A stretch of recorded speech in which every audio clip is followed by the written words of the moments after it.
La Cooperativa Integral, en el Año Internacional de las Cooperativas, organiza e invita al 20º Encuentro Latinoamericano de la Cooperación. Es prócer el que mata, santo el que no goza, macho el que no siente, marica el que llora. Repasando los ejes temáticos de cada una de las 20 ediciones del Encuentro Latinoamericano de la Cooperación, vemos que las ideas sembradas en cada octubre marcaron la senda que nos trae hasta el presente. Un presente en el que Latinoamérica vive tiempos que parecen cristalizar convicciones que hombres y mujeres intercambiaron en cada encuentro. Gobiernos populares y nacionales han marcado la última década de la patria grande, y los desafíos indican que la continuidad y profundización de los proyectos exigen una interrelación basada en la unidad de proyectos regionales. Políticas públicas, recursos naturales, reformas constitucionales, reelecciones, mercados comunes, derechos igualitarios, democratización de medios de comunicación, son algunos de los desafíos que exige el mejor aporte de aquellos que entienden la necesidad de resistirse a la banalidad como forma de relación, al consumo como realización de las personas, de los que cultivan la memoria como forma necesaria para el desarrollo de la identidad, de los que gozan con la alegría compartida, los que hacen de la ética una práctica cotidiana de vida. En esta 20ª edición nos acompañarán Horacio González, filósofo, director de la Biblioteca Nacional e integrante del espacio Carta Abierta; Vicente Cito Lema, poeta, dramaturgo, periodista y escritor, investigador en el campo de psicología social y abogado especializado en filosofía del derecho y derechos humanos, Argentina. Eduardo Barcesat, abogado, profesor titular consulto, Facultad Derecho de la UBA, director de la carrera de abogacía UPM-PM, quienes se ocuparán de abordar el eje temático del 20º encuentro. El cierre musical estará a cargo de Paola Bernal, cantante de folclore. 20º Encuentro Latinoamericano de la Cooperación. Buenas noches a todos, a todas, agradeciéndoles por estar acá esta noche. Es un día muy especial. Vieron que es raro este encuentro, es atípico. Estamos acá en nuestra sede, en cambio de estar allá, unas cuadritas un poco más cerca del lago, en los jardines. Pero como sabrán la gente que es de acá de Carlos Paz, las autoridades municipales no nos quieren a nosotros, entonces no podemos hacer y armar nuestra carpa. Entonces directamente nos achicamos, estaremos un poco más incómodos, pero no quisimos que este año no se realizara el encuentro latinoamericano. De nuevo agradecerles, no quiero ser muy larga porque lo principal es lo que ustedes vienen a escuchar, qué es lo que van a decir los disertantes y luego hacer las preguntas. Yo lo único que les voy a decir que en clave, yo no estoy personalmente de acuerdo que digamos en clave latinoamericana, porque ¿dónde están los pueblos originarios? En latinoamericano son la cultura europea que vino a América. Entonces ahí nos falta un pedacito y la palabra debiera ser indo-latinoamericana. Gracias y buenas noches. Le damos pie a estos prestigiosos invitados, como dice la adhesión, a Horacio González, director de la Biblioteca Nacional, Vicente Cito Lema, un amigo de la casa por sobre todo, y el doctor Eduardo Barcesat, que realmente engalanan una vez más, a esta cooperativa, a todos los que trabajamos en ella, a todos los asociados, a todos los usuarios, ¿sí? Y legitiman todo eso que hemos visto recién en el video. Así que, Vicente, te dejo la palabra. Perdón que me ríen, porque dicen que vamos a engalanar. No sé nosotros tres qué galas trajimos, pero bueno, se presentan. Bueno, no sé por qué me causó tanta gracia, pero bueno. Quizás porque estoy nervioso porque me vi ahí hace 20 años atrás. Y más lindo. Bueno, lo que sí tomo lo que dije entonces, que desafiaba un poco a la cooperativa a que no entregara fácilmente el sueño que empezó a gestarse hace 20 años. Digo, de estos encuentros. No es fácil remontarse, por lo menos en las experiencias que uno tiene, y creo que con más de 70 años tengo muchas relacionadas al mundo de la cultura, donde uno pueda ver esas persistencias, esas obstinaciones, que son obstinaciones que en definitiva dividen las aguas, ¿no? Como diría Bertolt Brecht, algo así, ¿no? Como que, bueno, aquellos que luchan un día son fantásticos, pero el tema está cuando ya no es un día, sino cuando uno carga sobre la espalda con amor, siempre, a veces con dolor, otras veces con bronca, con rabia, porque cuando se inicia un viaje es frecuente que te sorprendan tormentas, y que también algunas tormentas que no son de la naturaleza, sino de gente ligada, para no usar palabras malas, con lo que diría el filósofo Spinoza, con las pasiones tristes, que son la parte destructiva de toda sociedad y de todos los seres humanos. Yo espero que estas pasiones tristes que se han desatado en la ciudad de Carlos Paz, y lo digo muy amorosa y respetuosamente, no se conviertan en la destrucción por la destrucción.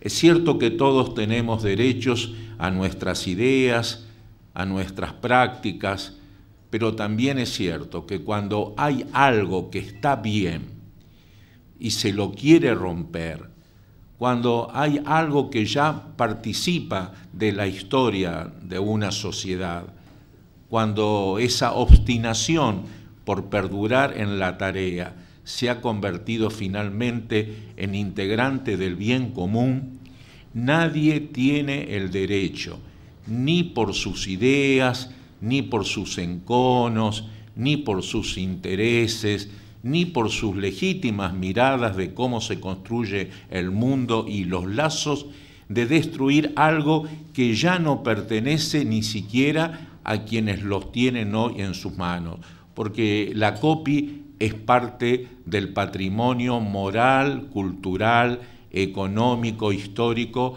de Carlos Paz, de Córdoba y de la República Argentina. No destruyamos todo.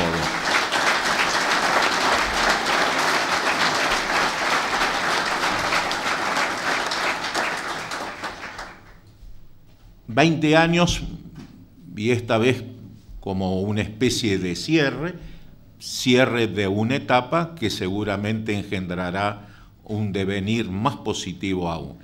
Y para mí es un momento de alegría estar acá, pero también estar con las personas que están a mi lado.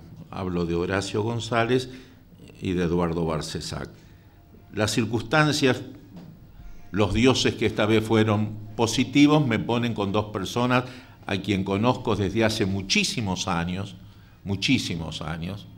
Bueno, eso quizás esté mal decirlo, porque los estoy involucrando con mi propia edad. Bueno, desde hace años, no muchos años entonces. Los tengo que cuidar. Cuando uno ya es el más jefe, el más viejo de una tribu, cuida a los que están a su lado. Los conozco desde la década del 60. Si estamos en la década, ya no sé qué década es esta, son muchas décadas. Aclaremos que es 1860. Bueno, y cuando perduran los vínculos en sociedades y en épocas tumultuosas, como mínimamente podemos llamar a estas épocas de las que somos parte, implica que algo habrá en los que uno se confía para tenerlos como parte del propio viaje de cada uno. Viaje, como bien se sabe, en soledad va siempre destinado a la destrucción. Hay que viajar con otros. Y yo siento que de una forma u otra, hablado o no hablado, dicho o sobreentendido, hace años que navego con Horacio y con Eduardo, y me parece entonces simbólicamente feliz que ellos estén hoy acá en este lugar. Horacio González, hoy me preguntaban qué opino yo del director de la Biblioteca Nacional. Lo he dicho varias veces y lo he escrito, así que no estoy haciendo nada de compromiso.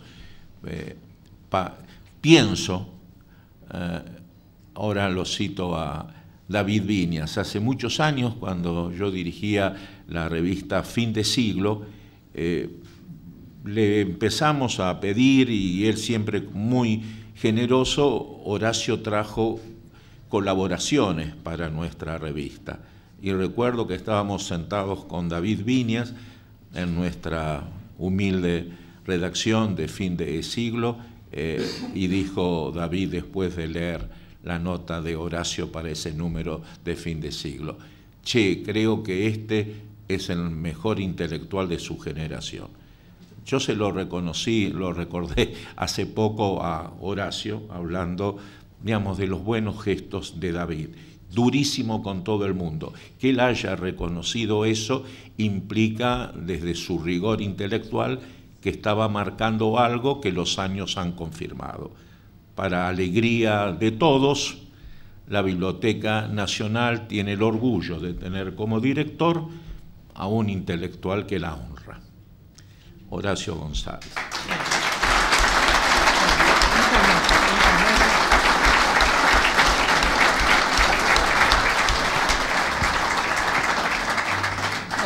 Sé que es un momento muy emotivo y eso dicta nuestras palabras, y cuando nos ponemos de ese modo creo que triunfan en nosotros aspectos de verdadera amistad y de confianza en estar o haber podido recorrer durante mucho tiempo un camino común, con discusiones, controversias.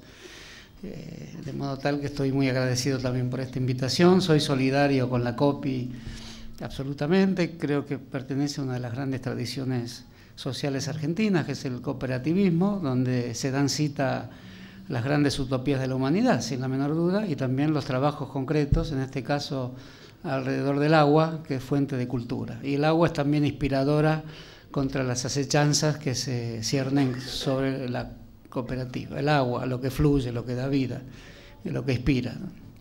Escuché a la profesora Manera decir que había que emplear un nombre: Ibero-Latinoamérica. La profesora Manera acaba de inscribirse en una larga tradición de discusión sobre nuestros nombres. Efectivamente, cualquier nombre que escojamos para representar el núcleo central de nuestras convicciones está también bajo discusión. Es cierto que cuando marchamos con un nombre no nos dedicamos todo el día a dudar de él y a pensar por qué no habrá un nombre mejor. Es nuestro nombre, pero es como todo nombre tiene las características de un concepto que tiene un nivel de abstracción y después prácticas reales, y se encarna en la existencia de las personas. Latinoamérica no puede ser una abstracción para nosotros. Muchas veces uno escucha que se lo usa así, y no está mal usarlo así. Hay un destino latinoamericano, pero toda vez que se emplea esa palabra, hay una obligación de incorporarle todos los enormes matices y singularidades que tiene. Las reconocemos diariamente, hablamos con nuestros matices y singularidades, pero no queremos perdernos el concepto genérico. Y alrededor del concepto de Latinoamérica hay muchas discusiones. En primer lugar, ¿cuándo surgió? ¿Desde cuándo hablamos de Latinoamérica? Creo que esa expresión es una expresión que proviene de cierto triunfo en la cultura latinoamericana de la influencia francesa. Si no hubiéramos dicho Hispanoamérica con más frecuencia, y evidentemente desde los primeros pasos que dieron nuestros países, la expresión Hispanoamérica fue menos utilizada o incluso combatida. Toda la generación del 37 en la Argentina no escogió la expresión Hispanoamérica, porque su modelo era francés. Por esa vía del modelo francés llega la expresión Latinoamérica, que engloba a España y engloba principalmente a Francia. En ese sentido hay que recordar textos capitales de la construcción de una idea de Latinoamérica con sus singularidades. Uno que recuerdo ahora y que es necesario seguir leyendo es la Carta de Jamaica de Bolívar, desde 1915, escrita en su exilio de Jamaica. Y está escrita a un jamaiquino, a alguien que vivía en Jamaica, un inglés, ¿no? Ahí creo que por primera vez se explicitan las nociones de una Latinoamérica que incluye distintas regiones, distintos procesos políticos. El joven Bolívar se revela ahí un agudo analista de las diferencias entre el norte de América, el norte de lo que llamaríamos Latinoamérica, y el sur. Argentina aparece bajo ciertas condiciones territoriales, geográficas y anímicas diferentes a la Gran Colombia, que incluía en ese momento a Ecuador y a Venezuela, y la zona central brasileña, que para Bolívar sigue siendo una cierta incógnita. La expresión Latinoamérica surge en realidad con fuerza a principios del siglo XX en autores como Manuel Ugarte y otros que pertenecían al socialismo latinoamericanista, lo cual originó una ruptura de todo ese grupo con la Segunda Internacional, incluso con la Tercera Internacional de Lenin, y ahí apareció la idea latinoamericanista que tenía que representar en Latinoamérica una transformación con su propio tejido cultural, con la singularidad de sus sociedades mestizas, con su nivel de desarrollo económico y social, con su crítica al imperialismo norteamericano.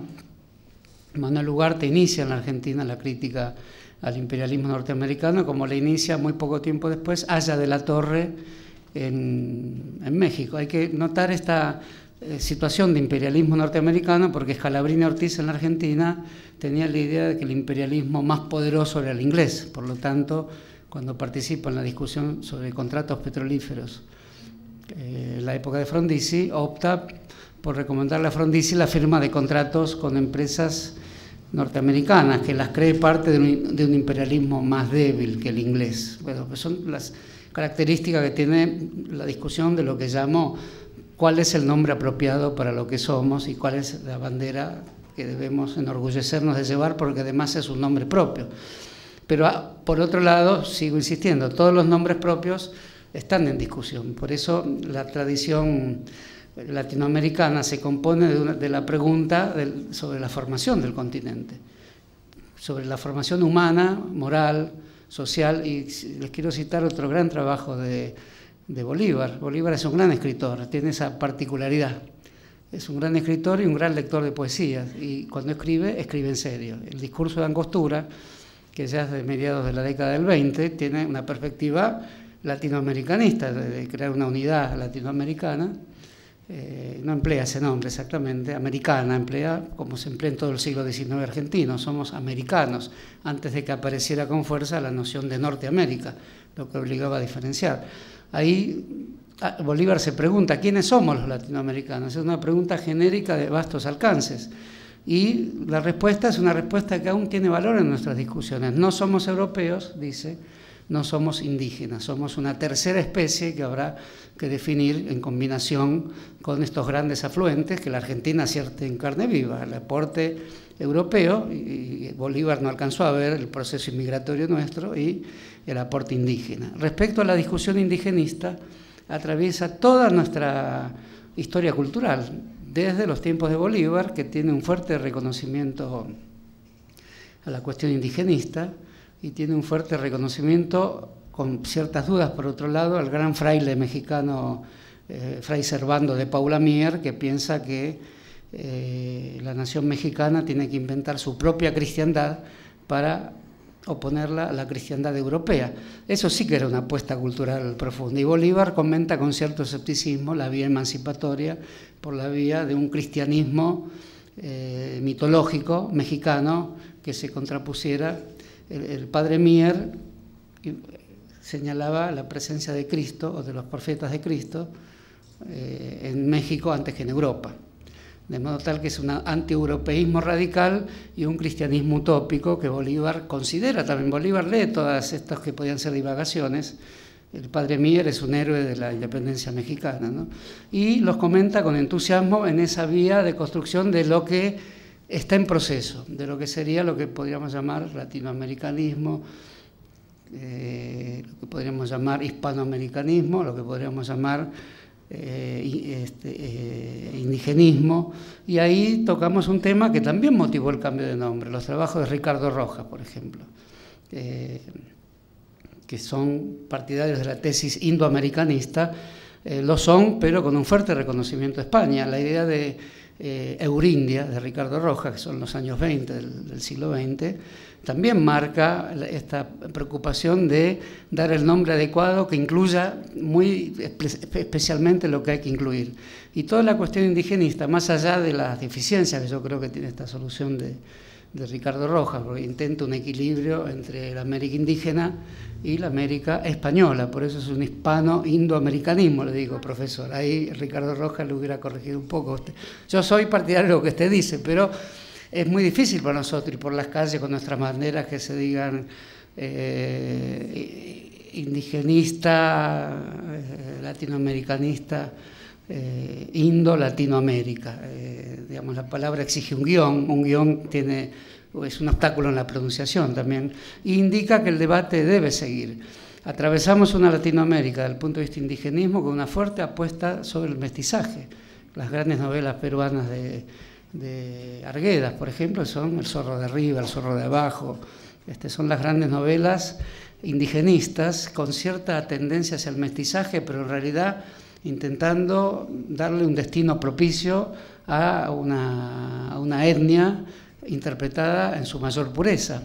No negadora del mestizaje, en realidad ninguna gran fuerza política de América Latina negó el mestizaje enteramente, pero eso siempre fue una discusión. El gran fundador de la izquierda peruana, José Carlos Mariátegui, no es amigo del mestizaje, es amigo de las etnias de la sierra menos relacionadas con las culturas europeas, como las etnias de la costa, que por supuesto por estar en la costa están más relacionadas con la mixtura racial. Este debate en la Argentina tuvo menor consistencia, porque la Argentina se pensó como un país blanco y contra todo lo que demuestran los censos, no los censos nacionales del comienzo del país, porque no tenían la categoría étnica como pregunta, entonces todos se consideraban blancos. Pero los censos que se hacen hoy simplemente son verdades estadísticas, que hay una fuerte presencia de descendientes de etnias de la negritud y indígenas. De modo que eso cambia la consideración sobre la Argentina y propiamente el debate para hacer la pregunta de Sarmiento en Conflicto y Armonías de Razas en América, que también era antimestizaje Sarmiento, pero de una forma totalmente conservadora, por no decir riesgosamente discriminatoria. Ese es el último libro de Sarmiento, que es un libro que lo desmerece como escritor frente a su gran Facundo, donde incluso ve con cierta simpatía a la raza negra, ¿no? Hemos transitado con Horacio por Latinoamérica a partir de una de sus más fuertes posibilidades, ¿no? La del lenguaje, la palabra que nos corresponde en el ayer, en el hoy y en ese devenir. Es el momento de el amigo Eduardo Balcesac. Doy testimonio que en la década del 60 creyó y defendió los derechos humanos y el orden constitucional. Doy testimonio que en la década del 70 creyó en los derechos humanos, los defendió y creyó en el orden constitucional cuando no todos creían.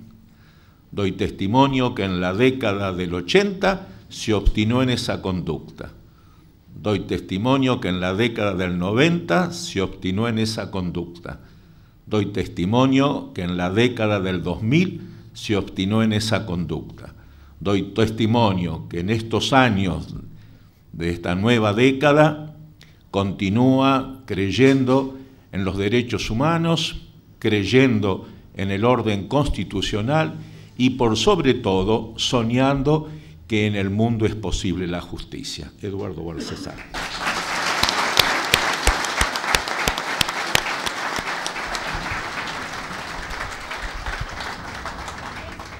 Buenas noches. Bueno, muchas gracias por esta cálida presentación del amigo Vicente.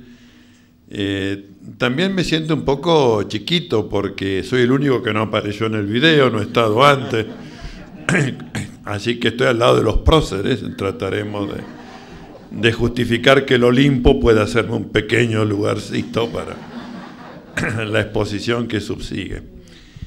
Yo voy a hacer dos bocetos y dejar abierto un tercer tema que yo sé que hoy concita todo. Los dos bocetos son sobre la posibilidad, conveniencia de una reforma constitucional, qué ejes deberían abordarse.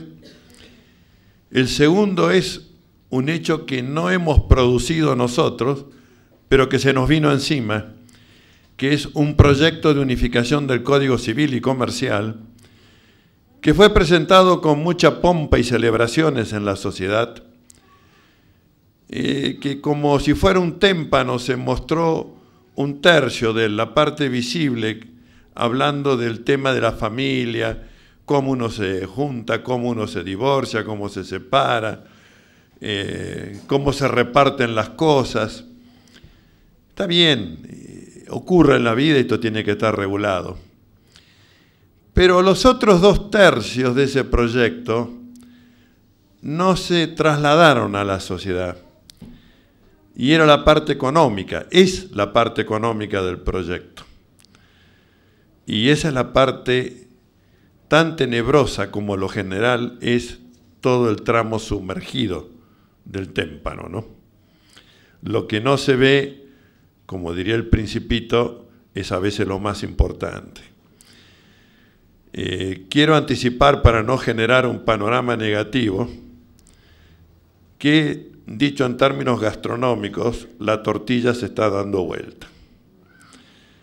Y que lo que era invisible, a través de un enorme esfuerzo de compañeros y de organizaciones de abogados, se está haciendo ahora visible, y que las autoridades han determinado ese proyecto va a ser revisto en su totalidad y va a servir al proyecto y atender las necesidades de los 40 millones de argentinos y no los intereses hegemónicos y monopólicos de las corporaciones transnacionales, ¿no?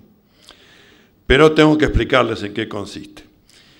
Y el tercer boceto es, que no lo voy a exponer, quedar abierto en las preguntas sobre situación actual del conflicto en el tema de ley de medios. Tema en el que estoy hasta acá, pero ustedes me servirán de un tramo de catarsis sobre cómo está la situación, qué se ha logrado y cómo puede proseguir el conflicto. Así que empiezo con la parte más linda, la de la Constitución. Constitución que en este movimiento social que está defendiendo la idea de una reforma se presenta con un título muy, diría, auspicioso, hacia una Constitución emancipadora. Es decir, una Constitución que podría eslabonarse al movimiento constitucional de Cuba, Venezuela, Ecuador, Bolivia y ahora la Argentina. Y esto me parece muy importante. Entonces, lo primero que voy a examinar es si es necesaria y oportuna la reforma de la Constitución. No hay ningún texto que diga cada cuántos años debe reformarse la Constitución. Hay que dejar esto claro. Y tampoco es un hecho patológico reformar la Constitución. En todo caso, es un hecho fisiológico. Si cuando hay necesidad, se reforma y no hay que andar mirando el calendario. Y hay una justificación para esta necesidad de la reforma, una diría histórica y otra de coyuntura. La histórica es que nos estamos rigiendo por un proyecto político-económico de 1853-60. Dicho de una manera gráfica, nos gobiernan los muertos. Es decir, ellos establecieron, con una visión para su generación, de un proyecto político-económico que no tiene ni podía atisbar la complejidad y los desafíos del siglo XXI, y por lo tanto parece necesario reformarlo. Pudo haber una oportunidad en 1994, pero dos caudillos políticos, Pacto de Olivos mediante, establecieron la reforma va a ser fundamentalmente para el reparto del poder. Yo me llevo la reelección, ya saben quién es, y los otros dijeron, nos llevamos 11 senadores sin pasar por ninguna consulta popular. Tal como lo definió uno de sus artífices, hicimos un negocio. Uno se llevó la parte del león, los otros el trasero. Pero bueno, un negocio, cada uno se llevó algún cuarto.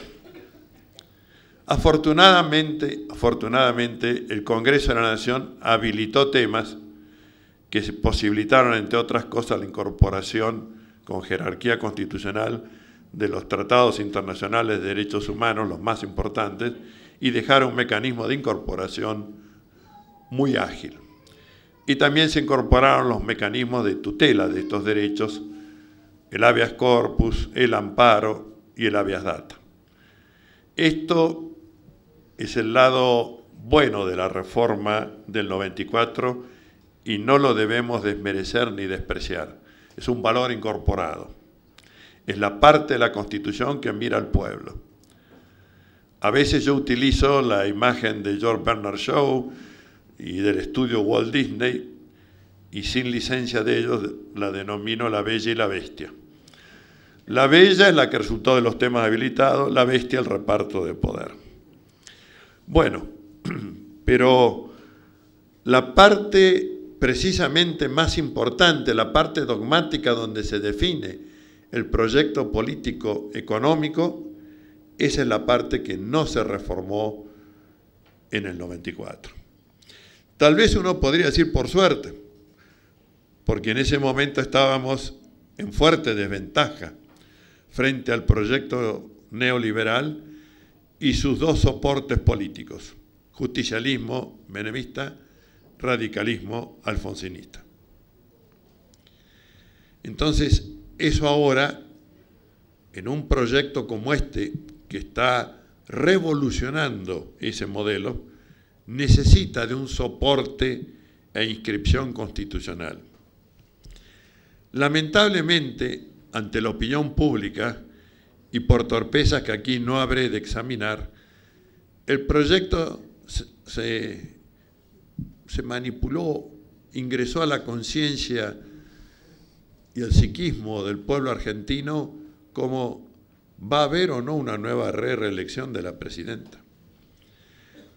Con un término ya semánticamente pútrido, porque lo había empleado el otro episodio, el de la intentona de Carlos Saúl Menem, y ocultando de que es mucho más importante, mucho más sustantivo para el pueblo argentino que debata su proyecto político-económico que el tema de lo institucional, por importante que éste sea. Entonces, yo quiero referirme a la primera parte de la Constitución, comenzando por algo que puede parecer árido, pero que lo vamos a hacer lo más entendible y simpático posible. El tema del mecanismo de la reforma constitucional. Imbuido de aquella frase de Marx de que el modo en que se realiza una práctica social es constitutiva del resultado. Si la reforma la pergeñan dos caudillos políticos, el resultado va a ser igual a dos caudillos políticos.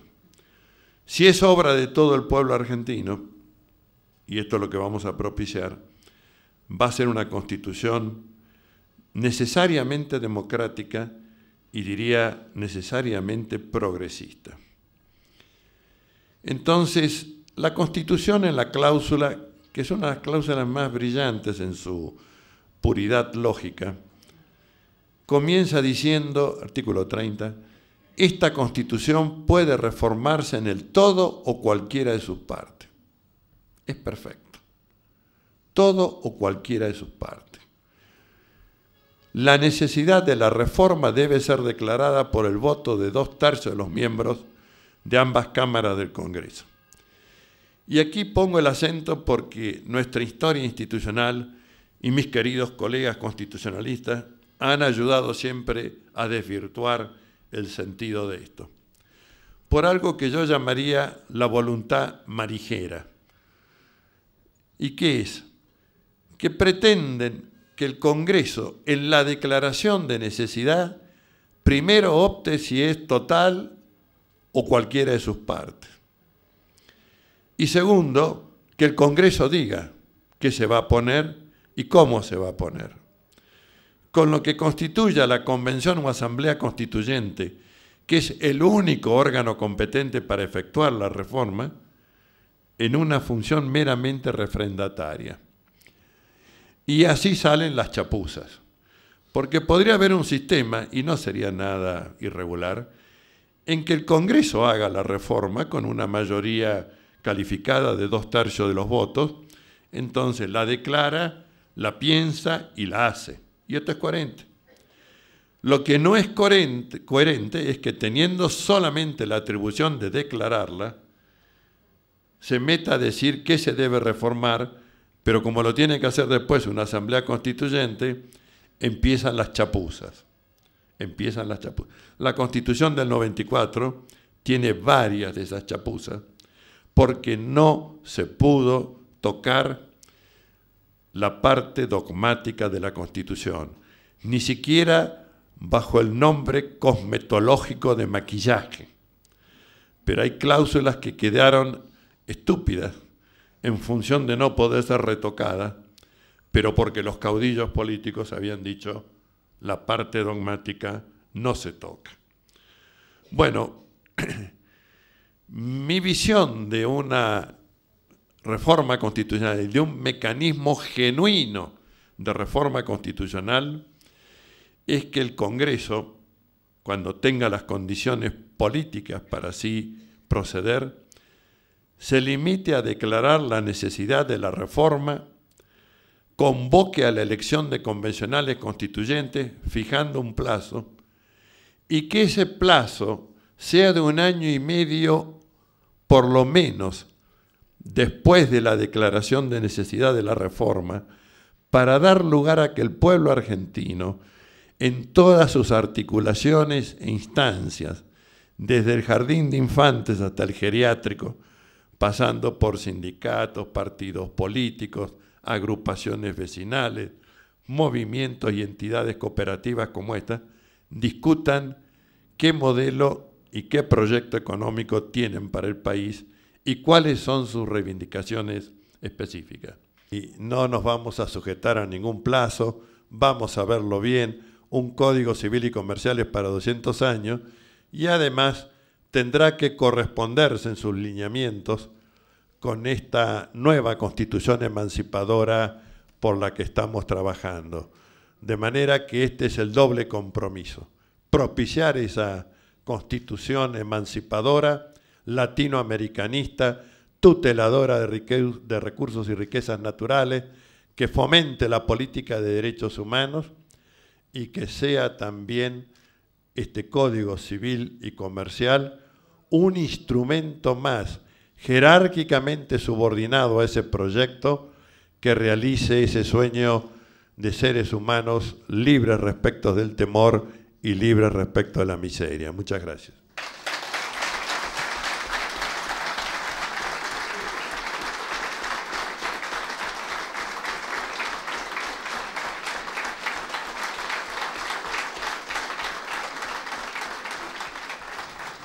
Y ese es el tema de hablar del futuro.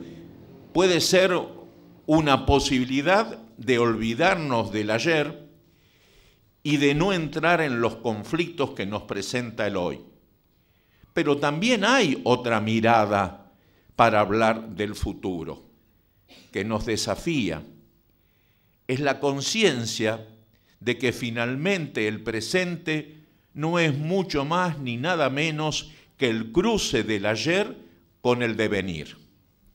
Es decir, no con un futuro por fuera de todo, sino que un futuro en la medida de ser pensado emocional y racionalmente, pasional y científicamente, nos pueda llevar, visto también el pasado, no como una categoría quieta, como una categoría arqueológica, sino como una categoría factible de la rememoración, que implica que ese ayer no quedó en la muerte del ayer, sino que ese ayer puede ser traído al hoy en lo vivo que el ayer tiene, en un hoy que le dé categoría de vida, que lo resignifique como vida. Ahí entonces, si nos animamos, por un lado, a mirar el mañana, ¿por qué no con esperanza? Pero también advertidos que esa esperanza no quede limitada a una virtud teologal, fe, esperanza y caridad, sino de una esperanza viva. Como decía un filósofo cordobés, Estrada, una esperanza dialéctica. Entonces, con esa mirada de esperanza dialéctica, o como anunciaba mi maestro Enrique Pichón Rivière, una esperanza planificada, tomando esa esperanza planificada con mirada de lo que será como devenir y trayendo el ayer como rememoración, es decir, como un pasado que vive en lo que hoy significa, podremos de alguna manera y más allá de todas nuestras dificultades construir el presente. Porque es construyendo el presente, insisto, que vamos a poder construir el mañana, y un mañana no por fuera de lo que somos, un mañana que nos integre en la totalidad dialéctica de cada ser, que tenemos muerte, que tenemos vida y que tenemos todavía la esperanza de vida más allá de la muerte, en la posibilidad humildísima de lo que sembramos hoy construya vida en el mañana. Como alguna vez he escrito, se trata de plantar los árboles, aunque la sombra de esos árboles la gocen los otros. Es decir, esa continuidad de la vida que siempre le ganará la partida a la muerte. Entonces, de eso se trata, de animarnos a registrar lo que hemos sido, con toda la confusión, con toda la contrariedad, con toda la angustia, con toda incluso, ¿por qué no decirnos?, la agonía de lo que fuimos, muchas veces más allá de lo que soñamos hoy que podríamos haber sido ayer. No todos sentimos hoy que fuimos ayer lo que quisimos ser. Y sin embargo, esa totalidad del ayer habrá que traerla, como diría Benjamin, viva para que hoy sea reconstruida. Aunque parezca juego y no realidad, también el ayer puede ser reconstruido. Puede ser reconstruido desde el hoy, especialmente si forjamos el devenir. Es el hoy hacia el mañana el que nos permitirá reconstruir aquello que fuimos, en contra incluso de lo que hoy sentimos que no quisimos ser ayer, y que nos desafía a que el mañana sea lo que debe ser y no lo que pareciera que estamos obligados a ser a partir de lo que fuimos ayer. Ese es el desafío.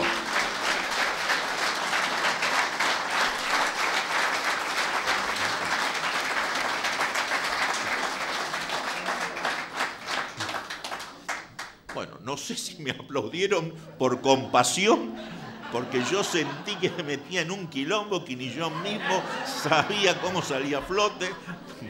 Me tranquilizo, porque me fui. Bueno.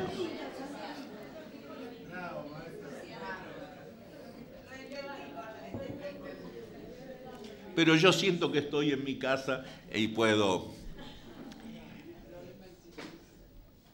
hay dos cosas que escuché que me tocan mucho. Por un lado, el amor y la creencia que tiene Horacio en el lenguaje. Por otro lado, esa fe que nunca perdió, porque lo he escuchado, lo he leído, que Eduardo tiene en el derecho. ¿Qué me angustia del derecho? ¿Y qué?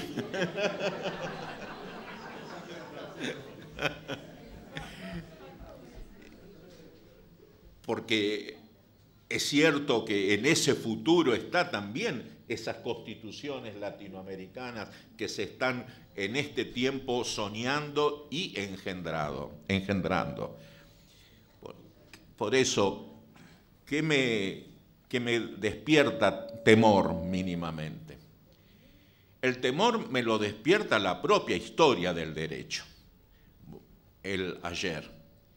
Ya está ahí Aristóteles marcándome con su potencia la cabeza y destrozándome mi corazón de joven abogado que alguna vez fui, tanto joven como abogado.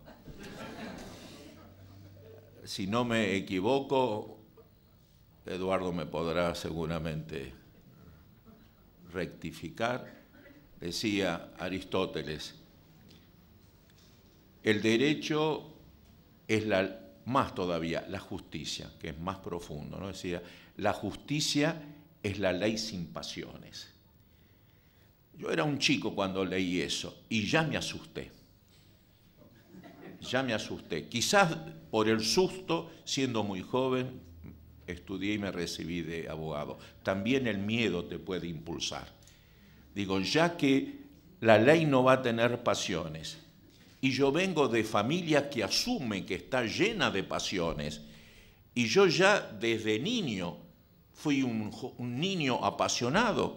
No olvido que a los 6 años fui a confesar para la primera comunión y le confesé al sacerdote que había besado en la misa a una niña. Pero un beso ahí, y recuerdo que salió del confesionario, me miró y dijo, fuera de la iglesia, pequeño diablo, y me echó. Entonces yo ya quedé marcado de que debía tener cuidado con las pasiones. Suerte que ya más de grande descubrí que hay un filósofo que se llama Spinoza que le daba valor. Entonces ya digo, bueno, yo me voy a hacer espinociano aunque no lo termine de entender nunca, pero por lo menos dice que las pasiones las tenemos todos. Pero pareciera que el que no tenía pasiones, en realidad a los grandes méritos que daba las cosas era el propio Aristóteles. No olvidamos, por otra parte, su desprecio por los esclavos y su desprecio por las mujeres y los jóvenes. De ahí también que considerase el escándalo tomado luego por la Iglesia como gran contravalor. No hay nada peor que el escándalo, ¿verdad? El escándalo del reclamo, el escándalo del amor, el escándalo de la plena vida, el escándalo de las pasiones, cuando las pasiones nos sorprenden en lo mejor de la criatura humana, que es su propia inocencia, ¿verdad? Bueno, junto con el escándalo terrible, junto con la pasión que hay que negar y dejar en el ámbito de lo animal. Por eso, la justicia es una ley sin pasiones. Pero ahí está el tema de fondo. Los que más sufren, los más excluidos del mundo, los más marginados, los más que nacieron en el día y en la hora y en el lugar que los dueños del mundo consideran incorrectos para la vida, todos ellos tienen la pasión de seguir vivos en un mundo que los preparó para la muerte. La pasión para aferrarse a la vida cuando cada cosa de lo que está vivo te está diciendo que vos sos para la muerte y no para esa vida. ¿Cómo no tener pasiones? Como bien que decía Eduardo, ni siquiera está pensado como sujeto de los derechos humanos. o está pensado como sujeto retórico que todavía ni siquiera ingresó en la verdadera categoría de lo humano. Es alguien por fuera de lo humano, es alguien que molesta a lo humano, es alguien que como no es sujeto humano, las declaraciones de derechos humanos no piensan en él. Porque como en la antigüedad todavía no está visto como ser humano. Y el tema de fondo que me pregunto, y lo pregunto con inocencia y sin ofender a nadie, pero sin tampoco mentirme, porque ya soy demasiado viejo para mentirme.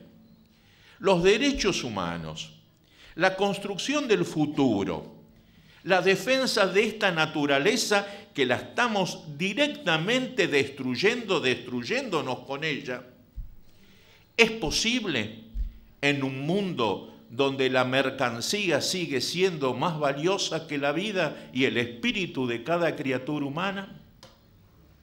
¿Es posible que esa vieja y maldita palabra que avergüenza, pero que no conozco, Horacio, cómo llamarla, capitalismo, sigue siendo la realidad cotidiana de nuestras vidas?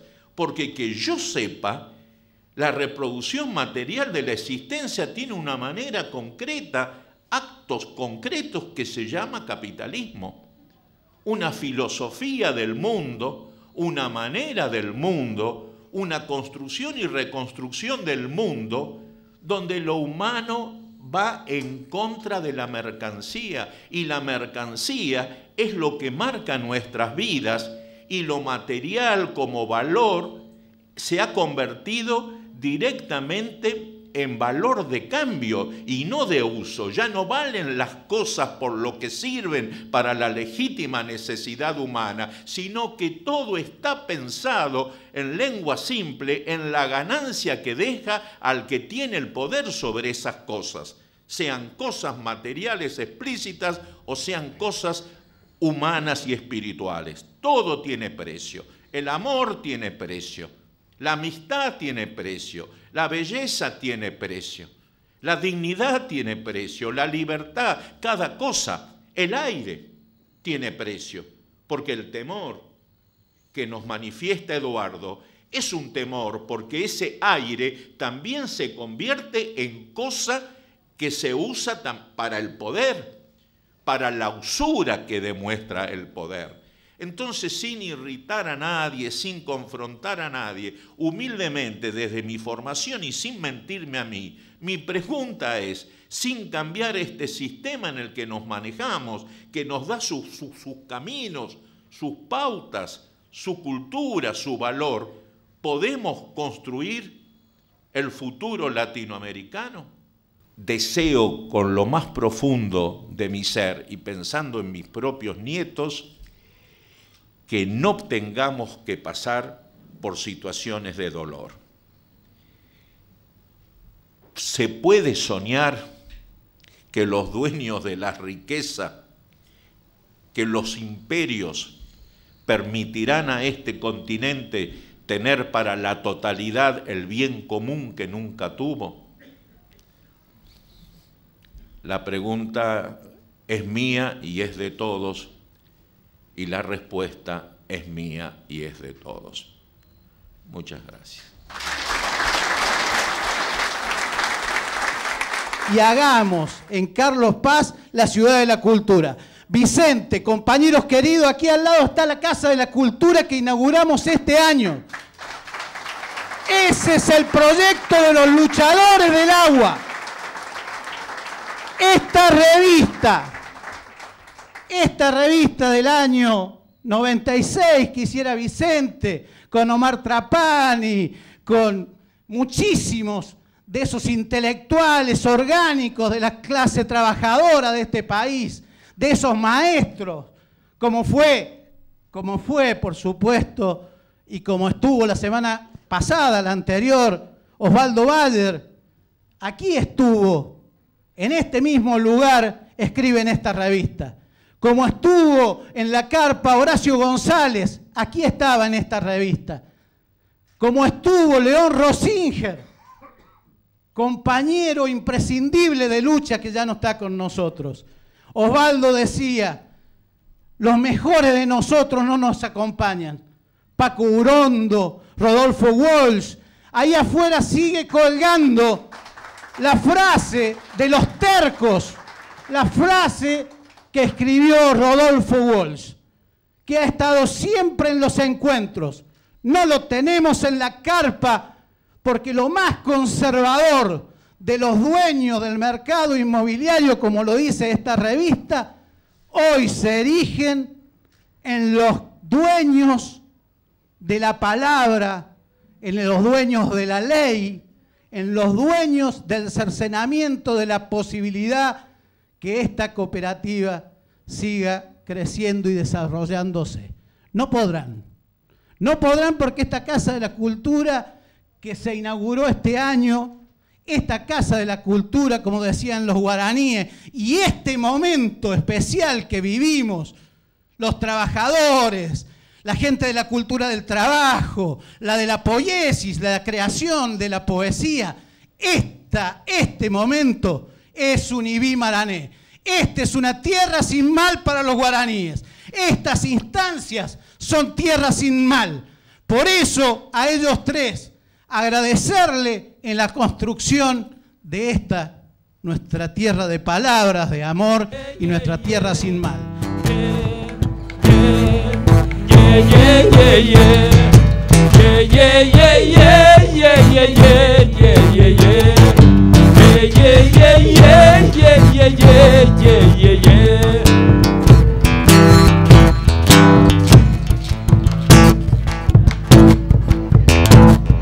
Mi canto es del viento, soy runa, Señor, memoria del tiempo, soy hijo del sol.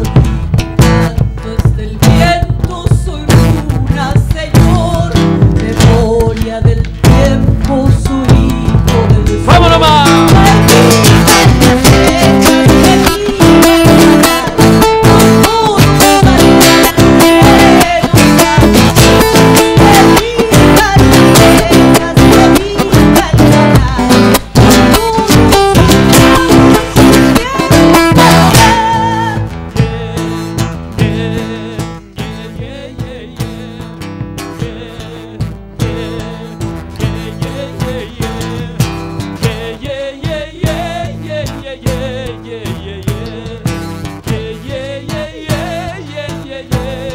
yeah, yeah.